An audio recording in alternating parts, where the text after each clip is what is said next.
ঘর থেকে বের হয়েছেন, হুজুরা শরীফ থেকে বের হলেন, এমনি তাকায় দেখি আবু বকর সিদ্দিক রাদিয়াল্লাহু আনহু বের হয়ে এসে আল্লাহর নবীর চেহারা মুবারকের দিকে তাকায় আছে, নবীজির চেহারা মুবারকের দিকে তাকায় আছে। ফালাকের দৃষ্টি দিক নবীজি ডাকতে বলে, আবু বকর, এই কেন আমার দিকে তাকায় আছো? দুইজন সাহাবী নবীজির চেহারা মুবারকের দিকে তাকাতে পারতেন, একজনের নাম আবু বকর আর একজন নাম ওমর। নবীজি বলেন, কেন এইভাবে তাকিয়ে আছো? হযরত আবু বকর সিদ্দিক বলেন, ইয়া রাসূলুল্লাহ, ঘরে গিয়েছিলাম, জানতে পারলাম কোনো খাবার তৈরি হয়নি, পেটে দারুণ খিদা, তাই আপনার দরবারে এসেছি। আমি আবু বকর আপনার চেহারা মুবারকের দিকে তাকাইলে আমার পেটের খিদা দূর হয়ে যায়। কিছুক্ষণের মধ্যে আসলেন হযরত ওমর, উনিও এসে রাসূলের চেহারা মুবারকের দিকে তাকায় আছেন। এইভাবে কেন তাকায় আছো? আমার চেহারার দিকে কেন তাকায় রইলি? ওমর রাদিয়াল্লাহু আনহু বলেন, আল্লাহর নবী গো, আমিও করে গিয়েছিলাম, জানতে পারলাম আমার ঘরে কোনো খাবার তৈরি হয়নি, ক্ষুধার্ত অবস্থায় আপনার দরবারে এসেছি। আপনার চেহারা মুবারকের দিকে তাকাইলে আমি ওমরের পেটের খিদার কথা আমি ভুলে যাই। নবীজি ডাক দিলেন, তোমাদেরকে এই মুহূর্তে কিছু দিব, আমার কোনো কিছু নাই, আমিও করে এসেছিলাম, আমার পেটেও খিদা। আয়েশা পরিষ্কার করে জানাইয়া দিয়েছেন, নবী গো, পানি ছাড়া আজকে কোনো খাবার তৈরি করতে পারি না, পানি ছাড়া কোনো খাবার তৈরি করতে পারি নাই, সুতরাং আমিও ক্ষুধার্ত। চিন্তা করছেন কেমন তিন ব্যক্তি ক্ষুধার্ত? আল্লাহ রাব্বুল আলামিন জানাইয়া দিয়েছেন, কোরআন যদি মেনে নাও, আমি আল্লাহ রাব্বুল আলামিন ওয়াদা দিলাম, এই জমিন আকাশ সবগুলোর বরকতের দরজা আমি খুলে দিব, অভাব দূর হয়ে যাবে, সমাজের মধ্যে নিরাপত্তা চলে আসবে, আর না হয় তোমাদের সমাজের নিরাপত্তা আসবে না, জিনিসের দাম কমবে না, বাড়তে থাকবে, কোনাকুনি বন্ধ হবে না, কোনাকুনি হতেই থাকবে। যদি এগুলা বন্ধ করতে হয়, আমি আল্লাহর কোরআন ছাড়া জীবনও সম্ভব নয়। একটু জোরে কর। কোরআন যখন এসেছে, আমার ওয়াজ না ঠিকই এমন নিরাপদ হয়ে গেছে। এখন দেখা যায় মহিলা রাস্তা দিয়ে যায়, যুবকরা চোখ তুলেও তাকায় না, এক মহিলা আরেক যুবক দেখে আসতেছে, ভয় করে কাঁপতেছে, এখন কি করে এই যুবক নিয়ে আমার ইজ্জত নষ্ট করে ফেলে। যুবক কাছে এসে বলে, মাগো, ও মা, রাস্তা হারিয়ে ফেলেছেন কি, আমার কাছে বলুন, আমি নিয়ে বাড়িতে পৌঁছাইয়া দেয়। মহিলা ডাক দিল, যুবক, আগে জানতে চাই তোর বাড়ি কি এই দেশে? না, আমার বাড়ি তো এই দেশে। এমন সুন্দর চরিত্র তোর কে বানাইছে? যুবক ডাক দিলেন, কিছুদিন আগে আমারও চরিত্র এমন হয়েছিল, কিন্তু জানেন না গো, আমি আল্লাহর কোরআন শিখেছি, আল্লাহর কোরআন পড়েছি,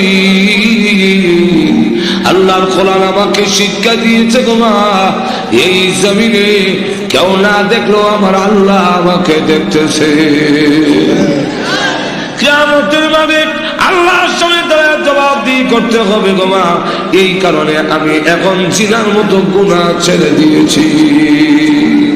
ভয় করো না, দুনিয়ার সকলে তোমাকে ছেড়ে দিতে পারে, আমি তোমাকে কোনোদিন ছাড়ব না। ডাকতে বলে, কাকু তুমি, হে পাখি, তুমি কি পারবে কবরের চাপ প্রতিহত করতে? এই চাপ কি মেলাতে পারবে? তোমার কি এই ক্ষমতা আছে? তুমি সহত এই দুইটা পারে একত্রিত হইয়া নিষ্পেষণ করে ফেলবে। এমনি পাখি ডাক দিয়া বলে, তুমি আমাকে চিনতে পারো নাই, তুমি মনে করেছো আমি দুনিয়ার কোন পাখি? না গো, আমি আল্লাহর কোরআন পাকের সুরত ধরে তোমার কবরের ভিতরে ঢুকে পড়েছি।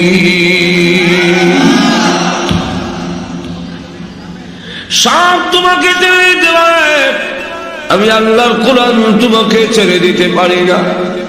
আমি আল্লাহর কাছে দরখাস্ত করব, যতক্ষণ পর্যন্ত তোমার কবরটা জান্নাতের বাগান না হবে, আমি আল্লাহর কোরআন তোমাকে ছেড়ে বিদায় হব না। শুধু এখানে না, আরো কিয়ামতের কঠিন ওয়াদায় যেদিন মা পরিচয় দিবে না, আব্বাও দিবে না, কেউ কেউ পক্ষে যাবে না, কথা বলবে না। কোরআন শরীফ এমন ভাবে যারা করবে আল্লাহর সাথে, আল্লাহর সাথে কোরআন যেইভাবে যারা করবে, কোন নবীও এইভাবে যারা করতে পারবে না। কিয়ামতের কঠিন ওয়াদায় আল্লাহ সর্বপ্রথম লৌহে মাহফুজকে ডেকে বলবেন, লৌহে মাহফুজ রে, আমি আমার কালাম কথাগুলো তোমার কাছে জমা রেখেছিলাম, ফেরত দিয়ে দাও। কতটুকু আমানতদারি আদায় করেছো? লৌহে মাহফুজ জবাব দিবে, প্রভু গো, আমার কাছে তো নাই, জিবরাইল না নিয়ে গেল। জিবরাইলকে ডাকা হবে, হ্যাঁ জিবরাইল, আমার কোরআন কি করেছো? জিবরাইল ডাক দেবে, প্রভু গো, তোমার কোরআন লৌহে মাহফুজ থেকে নিয়ে আমি আমার কাছে রাখি নাই, আল্লাহ লৌহে মাহফুজ থেকে নিয়ে ডাইরেক্ট তোমার বিশ্ব নবীর সিনার মধ্যে রেখে দিয়েছি। আল্লাহ তার প্রমাণ কোরআনে, নাযালা বিহির রূহুল আমিন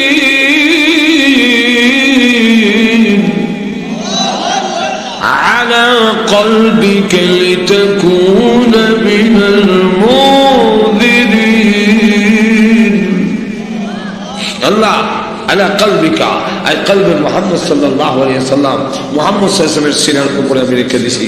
আল্লাহ ডাক দিয়ে বলবেন, বিশ্বনবী আপনার কাছে সিনার যে কোরআন রাখছিল, কদ্দুর আমানত দ্বারা আদায় করছেন, দেন।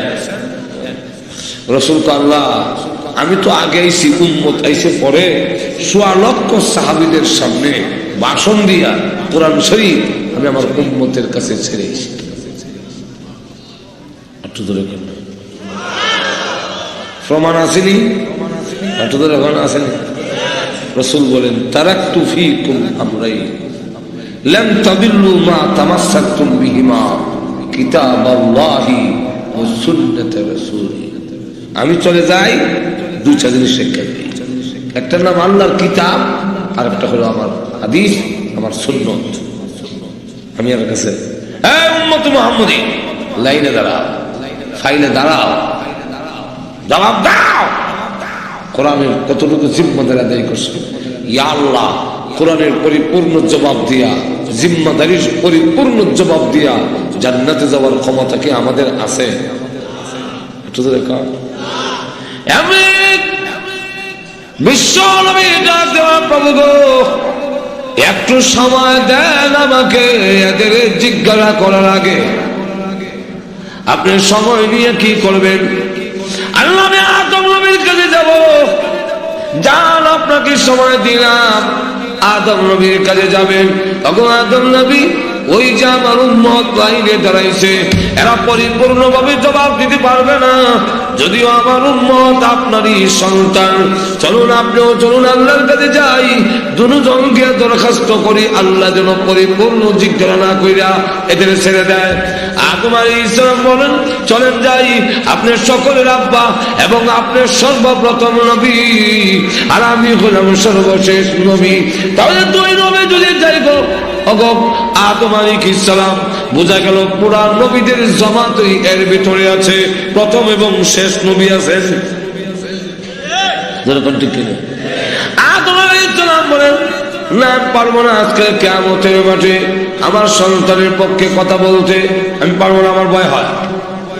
বিশ্বনবী ব্যর্থ হইয়া কিয়ামতের মাঠে সিজদা দিয়া কাঁদতে থাকবেন, আল্লাহ এই কিয়ামতের মাঠে আদম আলাইহিস সালাম বাবা হইয়া সন্তানের জিম্মাদারি ছেড়ে দিতে পারেন, কিন্তু আমি নবী, আমি না রাহমাতুল লিল আলামিন, আমার অনেক উম্মত এই লাইনে দাঁড়ায় আছে যারা তোমার কোরআনের জন্য বাড়ি করে ছেড়ে দিয়েছে।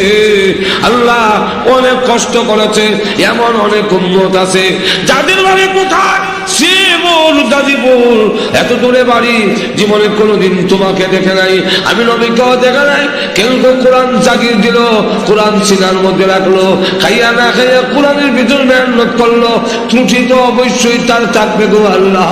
এদেরকে রেখে দিয়া আমি নবী জান্নাতে যেতে পারি না। এমনি আল্লাহ ডাক দিয়ে বলবেন, আগে নবীজি আপনার মাথা উঠান, আগে নবীজি আপনার মাথা উঠান, ও আল্লাহ নবী ইরবারা সাকা আপনার মাথা উঠান, আমি আল্লাহ এই কিয়ামতের মাঠে কোরআনের হাতে দায়িত্ব ছেড়ে দিলাম। আমার কোরআন যাকে বলবে তাকে মা। এখন দেখা যায় একজন একজন করে কোরআন ধরে আনছে। সবির আলী, নবির আলী, নসির আলী, কবির আলী, আব্দুল হত্তার, আব্দুল রহমান, আব্দুল রহিম, এই যে আল্লাহ এরা কে এগুলা আমার দর্শী হ্যাঁ শোনা, এক একজনের নামে 99টা কেস, সুতরাং আর সার দেওয়া যায় না। কুরআন তখন ডাকতে বলবে দুই কথার এক কথা, হয়তো মাপ দেন আর না হয় আমাকে অস্বীকার করেন। আল্লাহ বলবেন তুমি যে আমার কালাম তা অস্বীকার করতে পারবো না, অতএব তোমার দরখাস্ত মঞ্জুর করিয়া অপরাধের জিন্দিগির গুনাহ মাফ করে দিলাম। সুতরাং কোরআন শরীফ আমরা ধরবো, দুনিয়া এবং আখিরাত উভয়টাই আমাদের জন্য। দুনিয়ার একটি সুন্দর সমাজ যদি আমরা চাই, আদর্শ সমাজ যদি চাই, ভালো সমাজ যদি চাই, চুরি ডাকাতি, চিন্তাই, রাহাজানি, দর্শন, অপহরণ, জঙ্গিবাদ, সন্ত্রাসবাদ, সকলবাদ মুক্ত সমাজ চাইলে কোরআন ছাড়া গঠন করা সম্ভব নয়। 2 নম্বর হইল পরকালেরও যদি জাহান্নামের আগুন থেকে বাঁচতে হয়, কোরআন শিক্ষা ছাড়া বিকল্প নাই। এখন যদি এখানে ডাক্তার হতে পারবে না, পারবে, ইসলাম নিষেধ করছে না, ডাক্তার হতে পারবে, মহিলা ডাক্তার আমরা আমার বলি না কইছি কি সরে না, যেরকম ঠিক কিনা। নারী আর পুরুষের যেমন সবগুলো ভিন্ন, নারী আর পুরুষের কর্মক্ষেত্র হবে ভিন্ন, যেরকম ঠিক কিনা। নারী পুরুষের কর্মক্ষেত্র যদি ভিন্ন না হয়, নারী লাঞ্ছিত হবে। না যদি একখান করেন, মনে করেন একটা এক্সাম্পল, তখন আমি ঢাকা লেখাপড়া করি, এক নেতা ভাষণ শুনছিলাম ছাত্র যমুনায়। ভাষণ কি? দেশকে সমৃদ্ধিশালী করতে হলে, দেশকে একটি কল্যাণকর রাষ্ট্র করতে হলে নারী পুরুষের কাঁধে কাঁধ মিলে কাজ করতে হবে। কইয়া ঢাকা শহর তখন করি মেট্রোপলিটন পুলিশ বানিয়েছিল, মহিলা পুলিশ ঢাকা শহরে। তো এক মহিলা মাথার মধ্যে ক্যাপ টুপি দিয়া, এরপর 2জন মহিলার দিছে ঢাকা শহরে ভাড়া দিবার। এইভাবে যদি দেওয়া হয়, নারী ইজ্জত নিয়ে আসতে পারবে না। আপনি জোরে কন্যা, তার কর্মক্ষেত্র ভিন্ন হবে, জোরে কন ঠিক না।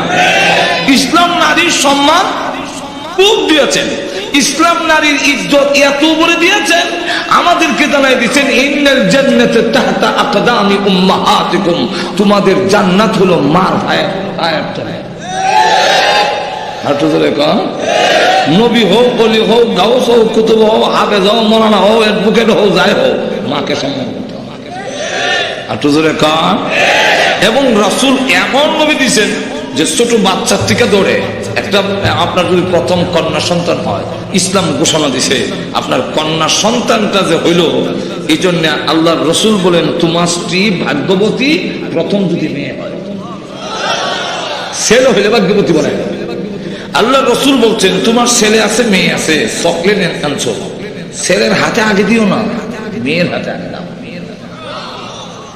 আমাদের দেশের অনেক লোকের শুধু মেয়ে হয়েছে 3 মেয়ে বা 4 মেয়ে, তখন ওনার ওয়াইফ রেখে দমক দেয়, হ্যাঁ আর একটা বিয়ে করে ফেলবো, আমার তো ছেলের দরকার। এটা ইসলাম নিষেধ করছে, এর মূর্খতা। আপনার স্ত্রীর এখানে কি আছে?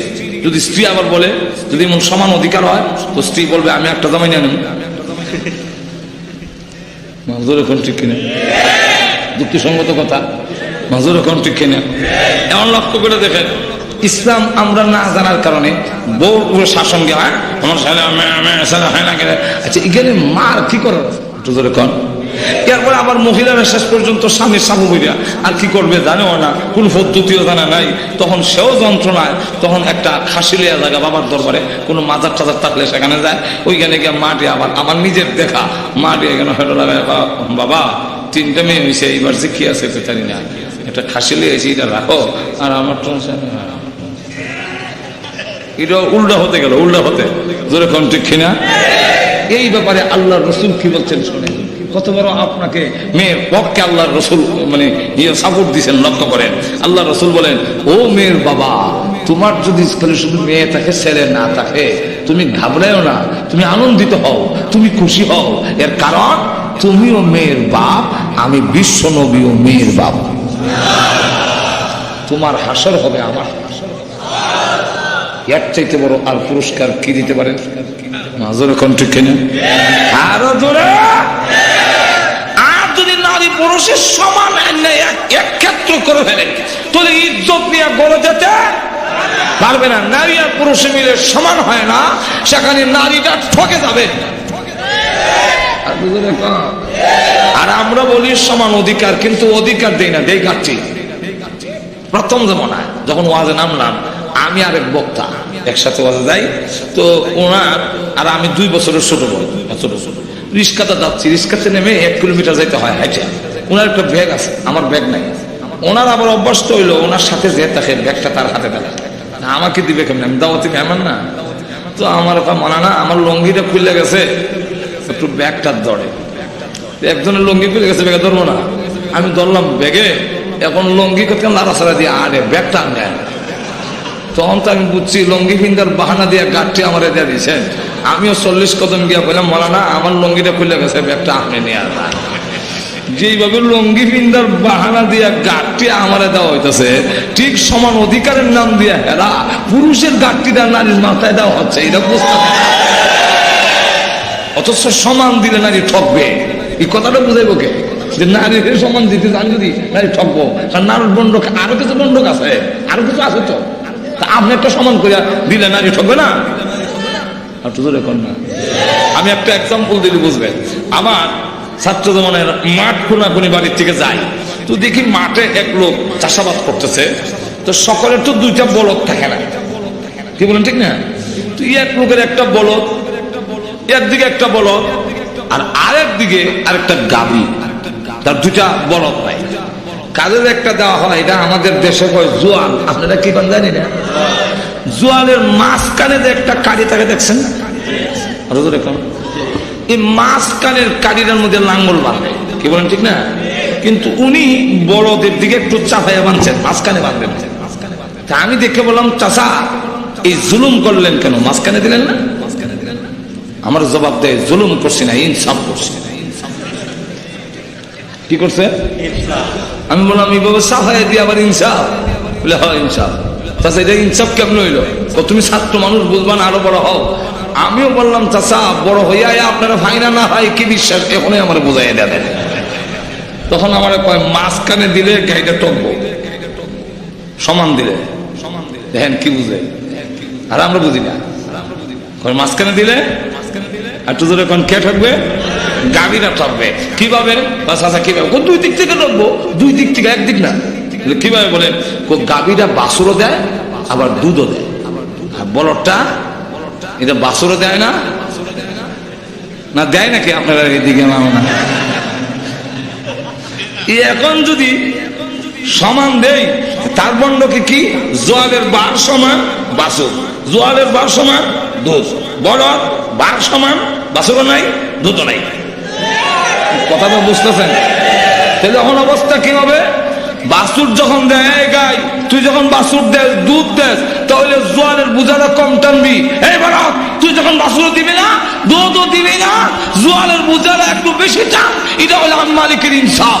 আল্লাহ ডাক দিয়ে বলেন, আমি নারী বানাইছি, নারীরা বাচ্চাও দিবে, বাচ্চার প্রসব বেদনার কষ্ট করবে, 2 বছর দুধ খাওয়াতে হবে। সমাজের বোঝাটা যদি সমান দেওয়া হয়, নারীর প্রতি জুলুম হবে। এই কারণে আমি আল্লাহ নারীকে দিয়েছি, তোমরা বাচ্চা জন্ম দিবে, গর্ভে ধারণ করবে, দুধ খাওয়াবে, বোঝাটা কম টানবে। এই পুরুষেরা তোমরা যখন বাচ্চাও দিবা না, বাচ্চাকে দুধ খাওয়াবে না, সমাজের বোঝাটা বেশি টানবা। এটা আমি আল্লাহর ইনসাফ। যেরকম ঠিক কিনা?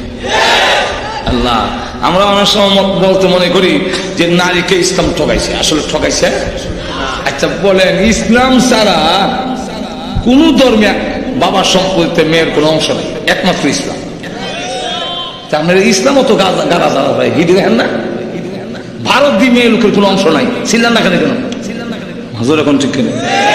আরো ধরে কন, ইসলাম ছাড়া আর কোন ধর্মে নারীর অধিকার, নারীর বাবার সম্পত্তিতে কোন অংশ নাই। ইসলাম ছাইরা না দিয়া পুরুষের চাইতে বেশি নিষেধ। একটু ধরে কন, বলে বেশি কেমনে?